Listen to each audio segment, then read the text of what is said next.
في 5 أخطاء بس لو وقعت فيهم السنة كلها هتضيع منك مهما ذاكرت أو تعبت. والأخطر إن الخطأ الثالث بالذات بيقع فيه 99% من الطلاب من غير ما يحسوا. قبل ما نبدأ اكتب لي في التعليقات إيه أكتر غلطة حسيت إنها ضيعت وقتك السنة اللي فاتت، واعمل لايك لو عايز ناس أكتر تتجنب الأخطاء دي، وما تنساش تشترك في القناة عشان توصلك كل الحلقات الجاية. يلا نبدأ. أولاً، تأجيل الدراسة. كتير مننا بيبدأ السنة بنفس الجملة: لسه بدري، المنهج سهل، لسه هنلحق، ونفضل نأجل يوم ورا يوم لحد ما نلاقي نفسنا داخلين على نص الترم والامتحانات على الباب والدروس متراكمة بشكل مرعب. الوقت اللي ضيعته مش هيرجع أبداً، وكل يوم بتأجله بيتحول لجبل صعب تتسلقه بعدين. ابدأ حتى لو ب5 دقايق بس، لأن البداية الصغيرة هي اللي بتفتح الباب للإنجاز الكبير. ثانياً، الصحبة اللي بتسحبك لتحت. الصحبة مش بس ناس بتضحك معاهم في الفسحة، الصحبة ممكن تبقى سبب نجاحك أو فشلك. لو قضيت وقتك مع ناس كل همهم يضيعوا وقتك ويكسروا حماسك، طبيعي إنك تلاقي نفسك بتقلدهم من غير ما تحس. صاحبك اللي بيسحبك لتحت أخطر من أي مادة صعبة، لأنه بيضيع وقتك وطموحك سوا. اختار حد يشجعك، يتسابق معاك على النجاح، ويكون وجوده في حياتك إضافة مش عبء. ثالثاً، المذاكرة العشوائية. ده الغلط اللي بيقع فيه تقريباً كل الطلبة.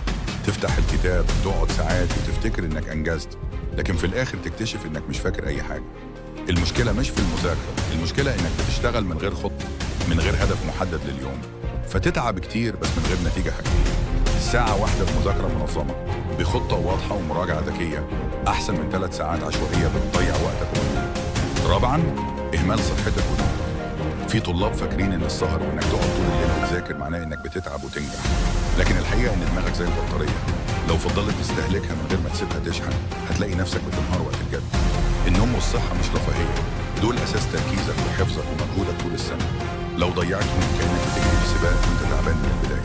خامساً، الاعتماد على الحفظ بس. كتير منا بيتعود يحفظ وخلاص، يحفظ صفحة كاملة كأنه آلة تصوير، لكن من غير ما يفهم أو يراجع، والنتيجة كل اللي حفظته بيتبخر في أول امتحان. الفهم هو اللي بيخلي المعلومة تترسخ في دماغك وتفضل معاك حتى لو ذاكرت وقت أقل. اللي بيفهم بيكسب حتى لو ما قعدش بالساعات قدام الكتاب. الأخطاء دي لو بس بعدت عنها، حتى لو ما عملتش أي حاجة زيادة، هتلاقي نفسك سابق 90% من الطلبة اللي شغالة غلط طول السنة. ابدأ النهاردة وابدأ صح.